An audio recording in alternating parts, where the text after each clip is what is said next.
le bonheur de nos familles. Et puis, encore là, bien, ça provient principalement du fonds de parc et de terrain de jeu. Travaux à l'église Saint-François-Xavier, où nous sommes. La toiture a besoin d'être refaite. Donc, on a déjà, depuis quelques années, fait des travaux au sous-sol, sur le plancher, le parvis de l'église, le clocher. Là, on est rendu au toit. Donc, donc, on va continuer dans cette veine-là, en espérant ne pas avoir de mauvaises surprises quand on va refaire le toit. Mais c'est un investissement prévu de 525 000 $. Réfection du réseau routier. La Ville de Prévost continue d'investir dans le maintien de son réseau routier. Donc, il va y avoir plusieurs types d'interventions, resurfaçage, traitement de surface pour l'ensemble du territoire, que ce soit des rues qui sont déjà pavées que des rues qui sont en gravier. On parle d'un investissement de 945 000 $. Remplacement d'un camion en fin de vie, un 12 roues dont on va remplacer. Donc, c'est un investissement de 420 000 $. Amélioration à la caserne des pompiers, j'en ai déjà parlé lors des dernières séances. Donc, il y a des améliorations à faire. Donc, on s'en va vers des pleins de vie et on va aller plus loin là-dedans au cours de l'année. Est-ce que les travaux vont être terminés? Il faudrait qu'ils soient terminés pour la fin de l'année, idéalement. Notre cœur commence à battre. Quand on dit ça, on pense au cœur des courants, qui est notre quartier central. Donc, je vous rappelle, école secondaire, dont l'ouverture est prévue en 2028. La bibliothèque et salle communautaire. Lors de la séance, je vais vous parler un peu plus de la bibliothèque. Le pont, qui est prévu en 2027. Et l'avenue du 4 mai, je vous invite à aller vous promener. Elle est à peu près terminée, à peu de choses près. Donc, la construction du pont du cœur des courants, c'est 11,9 millions. Ça comprend les approches, la signalisation, le feu de circulation. Ça comprend aussi la conduite d'aqueduc, parce qu'il y a une conduite d'aqueduc qui va passer sous la 117 vis-à-vis le métro et qui va venir passer sous le pont pour aller rejoindre l'avenue du 4 mai en vue de, faire un bouclage du réseau d'aqueduc et surtout donner la capacité incendie nécessaire pour la future école secondaire. La bibliothèque municipale, on a donc l'investissement ici, 16,9 millions. Elle vous a été présenté l'été passé. On pensait être en mesure de commencer les travaux l'automne dernier, mais le gouvernement du Québec est rendu pauvre. Donc, ils ont les subventions pour ce type de projet-là. Ils les ont étalées sur 3 ans. On a été chanceux, nous n'avons pas été mis la 3e année, mais la 2e année. Et on va très bientôt aller en appel d'offres. On a eu une permission spéciale pour partir le projet dès cet hiver. Et puis, quand les fonds vont débloquer après le 30 avril, on va être prêt à octroyer le contrat. Donc, il y a 4,7 millions de subventionnés là-dedans. C'est dommage, mais en culture, les subventions sont moins intéressantes. Donc, le programme triennal d'immobilisation, c'est 22 millions pour 2026, 27 pour 2027, 21 pour 2028. Donc, c'est des gros investissements, mais c'est des investissements qui sont nécessaires. Je vous rappelle, par exemple, la bibliothèque, c'est le premier bâtiment que la ville construit après la caserne. Et puis là, Maître Laberge, la caserne, 1985. 1985, OK. C'est ça que j'étais pour dire. Merci. Donc, 15 premiers bâtiments construits par la ville en 40 ans. On ne peut pas dire qu'on a beaucoup dépensé dans nos infrastructures après vous. Donc, c'est un total de 71 millions sur 3 ans. Là-dessus, il y a divers financements. Donc, il y a, si on prend pour 2026, emprunt à l'ensemble, c'est 14 millions. Emprunt au secteur, c'est 2 600 000. Emprunt subventionné, 364 000. Redevance au développement, 1,4 million. Quand on donne un permis de construction à Prévost, depuis environ 4-5 ans, on exige une redevance d'environ 6 000 $. J'ai environ parce qu'elle augmente tous les ans. Et puis là, bien, on commence à voir les fruits de cette initiative-là. Donc, 1 400 000 qui vient soulager le fardeau fiscal des anciens prévôtois versus les nouveaux. Subvention au comptant, 2 421 000. Fonds de roulement, 388 000. Et le fonds de parc, on en a parlé tout à l'heure, 250 000. Donc, ça, c'est pour le volet financement. Fait que ça m'amène, tout simplement, à la période des questions.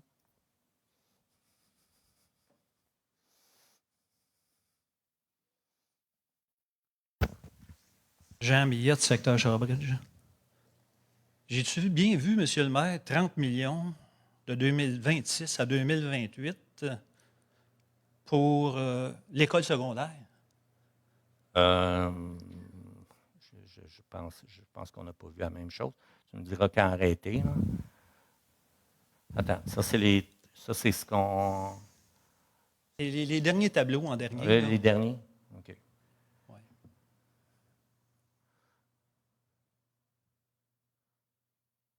Ça, c'est le pont. Ensuite, la bibliothèque. OK. Total. Infrastructure requise pour la future école secondaire et le cœur des courants. Total, 30 648 000. Oui, mais c'est pas... Il y a deux choses là-dedans. Là. Il y a l'école et le cœur des courants. Donc, le ruisseau Marois, c'est là-dedans. Okay. L'avenue du 4 mai, c'est là-dedans. Là, je ne pourrais pas vous détailler 2027-2028, mais c'est des chiffres qui sont des pronostics. Hein? Les pronostics, ça peut... Le pont, il est là-dedans. Le pont, il est là-dedans. OK, fait que 11 millions le pont, fait que dans le fond, c'est 3 fois plus que le prix du pont, le coût du pont. OK. La bibliothèque est là-dedans. OK, ah bon. Ça m'éclaire. Oui. OK, merci. Je vais t'avouer que, sur le coup, je le cherchais je le cherchais parce que le cœur des courants, oui, c'est l'ancien golf, mais pour l'administration, c'est plus large. Là. C'est tout le côté revitalisation du quartier. La caserne, vous n'avez pas de chiffre? Je n'ai pas de chiffre parce qu'on nous est arrivé avec un chiffre que je trouvais déraisonnable et j'ai demandé aux gens de refaire leur devoir. Merci.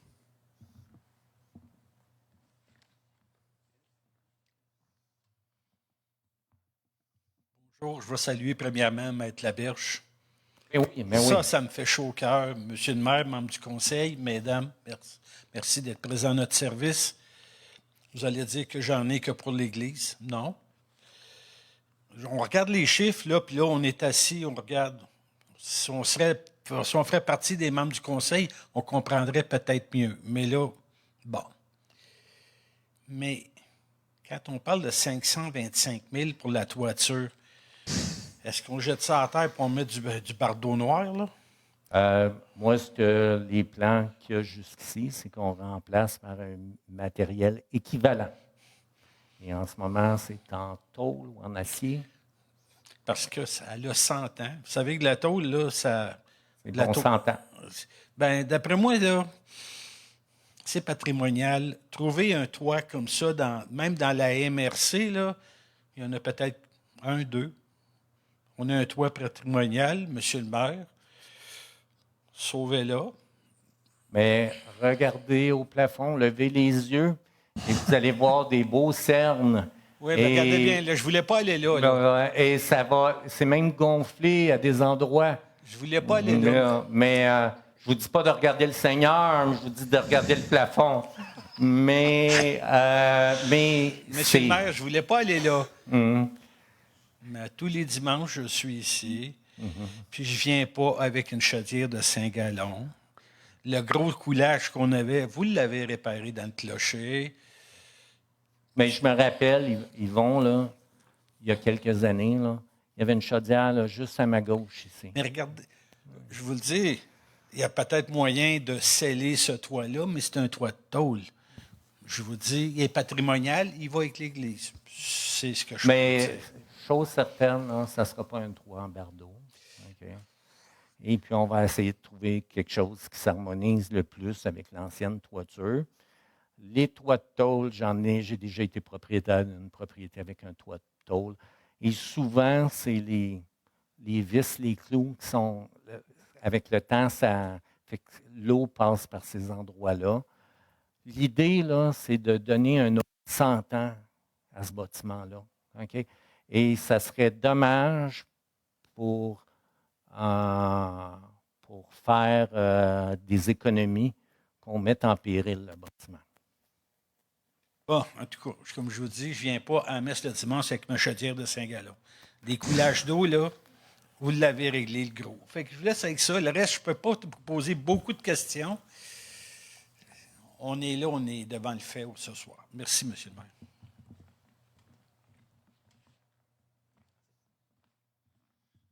Bonsoir. Pour une toiture de tôle, c'est rendu de l'or. C'est rendu vraiment rare de réussir à trouver des entrepreneurs qui font ça. Puis, outre que ceux avec des vis, il y en a qui sont agrafés, mais là, c'est encore plus rare. C'est un ferblantier couvreur qui fait ça. En tout cas. Petite question. Là, on a vu le 11,4 millions sur le pont. 11,9. 11,9. Vous avez apporté le point qu'il y avait beaucoup de choses qui étaient incluses dans ce 11,9-là. Je sais que le pont, ça a fait beaucoup de débats sur le prix final. C'est quoi le prix final du pont? Parce que je sais que ça l'a... Okay. On parlait de moins de petits chiffres, subventions, plus de subventions. On est où? C'est une excellente question. Ça, c'est un prix budgétaire. Okay? Donc, présentement, on sait le tablier du pont, on sait le prix. Okay? Donc, je pense autour de 3 millions. 2 923 000. Donc, là, il faut faire les assises du pont. Okay? Et là, on va aller en soumission. Et là, on va avoir le vrai prix. Okay? OK, ça finit. Donc, c'est un prix budgétaire. Okay? C'est un prix pour ne pas avoir de problème.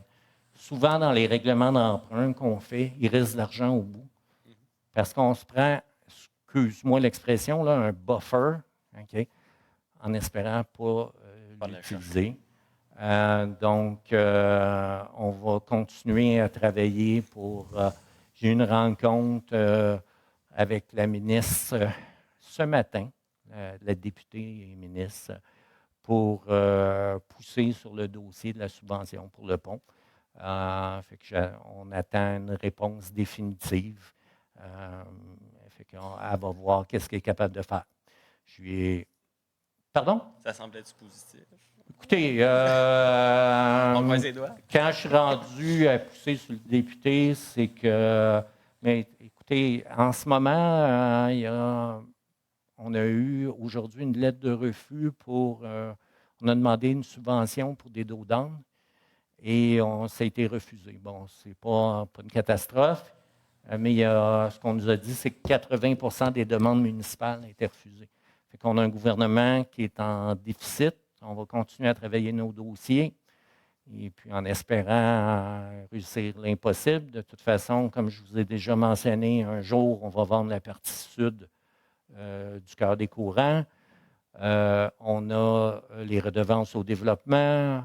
Il y a plein de choses là, qu'on peut faire. Merci.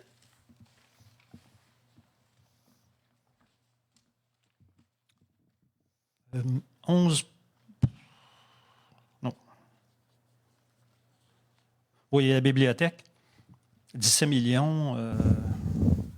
Pourriez-vous nous donner des détails un petit peu sur qu'est-ce qu'elle va avoir de spécial pour que ça soit 17 millions? Écoutez, les coûts dans le domaine public ont explosé depuis quelques années, mais je peux quand même vous dire que cette bibliothèque-là, ça va être un véritable couteau suisse. Okay? Dans le sens qu'au rez-de-chaussée, vous allez avoir la bibliothèque comme telle, okay? Mais au rez-de-jardin, okay, vous allez avoir des salles communautaires. Les citoyens nous ont fait part qu'il manquait énormément de salles, surtout depuis la fermeture du centre culturel. On manque de salles, on est même obligé d'en louer en dehors de la ville.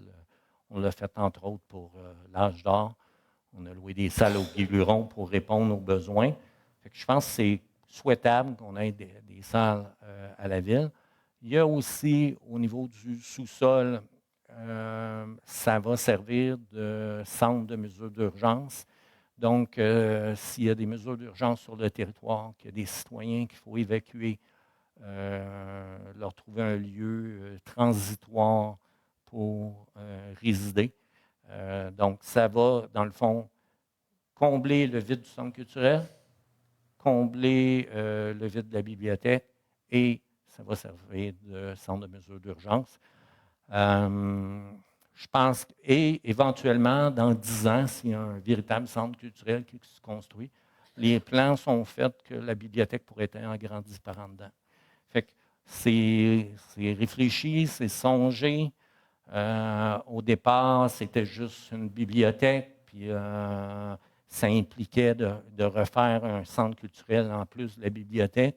On a décidé de mettre un petit peu plus, puis de faire les deux dans le même bâtiment. Puis ceux qui seront là dans 10 ans bien, pourront faire les choix qu'ils voudront faire à ce moment-là. Mais avec ça, on est bon on va être bon pour très longtemps. OK, donc si je comprends bien, c'est 3 étages. Non, c'est 2 étages. 2 étages, puis un sous-sol. C'est un rez-de-chaussée et un rez-de-jardin du côté de la Rivière-du-Nord. Donc, 2 étages.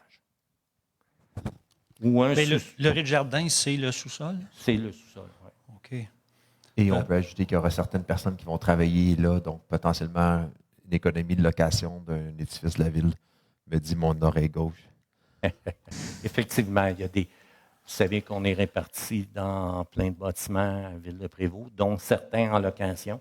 Donc, on va pouvoir rapatrier certains de nos fonctionnaires dans un bâtiment municipal. Donc, tu vois, on rajoute une 4e fonction à cet édifice-là. J'imagine que ça va prendre quand même de l'espace. Bien là, en tout cas, je déborde peut-être un petit peu là, de... On a-tu le temps? On a-tu le temps de déborder? Il est quelle heure? Il reste 20 minutes et 40. Il est 40? Ah, OK, vas-y. Oui. Je t'écoute. Bon, fait qu'il va y avoir... le stationnement, ça va être où est-ce qu'il y a des conteneurs qui sont fournis par la ville là, pour aller porter nos débris de temps en temps. C'est ça, Bien, ça il va va y être le avoir des stationnement. stationnements là. Il va y avoir des stationnements juste en face de ce qu'on voit, la façade qu'on voit. Là. Il va y avoir quelques stationnements là. On va en profiter éventuellement pour reniper le stationnement du parc Val-des-Monts, qui est juste en face. Fait que comme ça, on va avoir quelque chose de vraiment intégré. Là. Et puis, de toute façon, ces stationnements-là, quand il y a des joutes de baseball, des joutes de soccer, allez là un mardi ou un mercredi soir quand les enfants jouent, là, il y en a de la voiture, fait qu'aménager du stationnement dans ce coin-là, ça ne sera pas perdu. Et on parle de quelle dimension? Moi, je marche en pied, là, plus qu'en mètres. Ça l'évoque plus pour moi. En mètres, à peu près combien de mètres? Je ne pourrais pas te répondre. Si tu veux, je pourrais te répondre à la prochaine séance. Okay. Au sujet du toit de l'église, si j'ai bien compris, ça ne sera pas du bardeau, donc c'est sûr que ça va être de la tôle. Bien, là, on est encore à la phase d'analyse, OK? Mais notre objectif, c'est clair, c'est que ça soit de la tôle ou de l'acier ou quelque chose d'équivalent. Parce qu'en barre d'eau, ça serait probablement beaucoup moins cher que ça. Ça serait probablement beaucoup moins cher, mais on parle d'un bâtiment qui appartient à la communauté. On parle du caractère patrimonial du bâtiment, puis on parle qu'on fait un investissement pour 100 ans. C'est ça. La tôle, c'est bon pour au moins 50 ans, garantie 50 ans. Ah, plus que ça. Ouais. OK, merci. Bonsoir. Petite question sur la bibliothèque. Là, je ne sais peut-être pas dans ce plan triennal-là qui va jusqu'à 3 ans. On fait quoi avec le bâtiment qu'on a, la bibliothèque qu'on a actuelle? Bien, écoutez, on est trop tôt pour en parler. Bien, on peut en parler, mais c'est des projections. Moi, je pensais, au niveau du rez-de-chaussée, faire un centre de services citoyens. Donc, regrouper les services directs à la population. Donc, garder le bâtiment. Garder le bâtiment au rez-de-chaussée, mettons, mettre une adjointe de l'urbanisme, une adjointe de l'environnement ou un adjoint. La taxation. Tu sais, les gens ils viennent souvent à l'hôtel de ville, puis on est toujours en train de non, c'est pas ici, c'est là. Fait que je trouve que ça serait intéressant. Et ce qui serait intéressant, c'est que la plupart de nos locaux ne sont pas accessibles aux personnes à mobilité différente.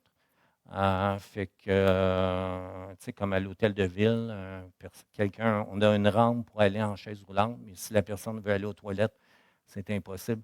Fait que, en concentrant ces services-là, je pense que ça pourrait être un plus pour les citoyens, là.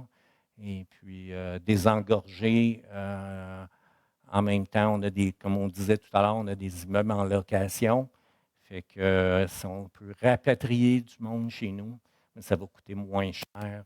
Il y a non seulement, dans le fond, ce que disait Joey tout à l'heure, il y a non seulement les gens de la ville qui vont aller dans le bâtiment, mettons le service des loisirs, pour pas faire de mystère, qui va aller dans la bibliothèque, mais ailleurs, où il y a la bibliothèque actuelle, mais on peut ramener d'autres services là et payer moins cher de loyer ailleurs.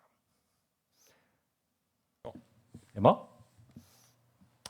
Fait que sur ce, je vais clore la séance. Ça va prendre un proposeur pour l'adoption du PTI. Merci, Maître Laberge. Est-ce que quelqu'un propose le PTI? Je propose. Merci beaucoup. Et ça va nous prendre aussi quelqu'un pour appuyer ou présenter la levée de l'Assemblée. Merci, Mme Duprat. Merci beaucoup. On se revoit dans quelques minutes pour l'Assemblée ordinaire du Conseil municipal. Merci.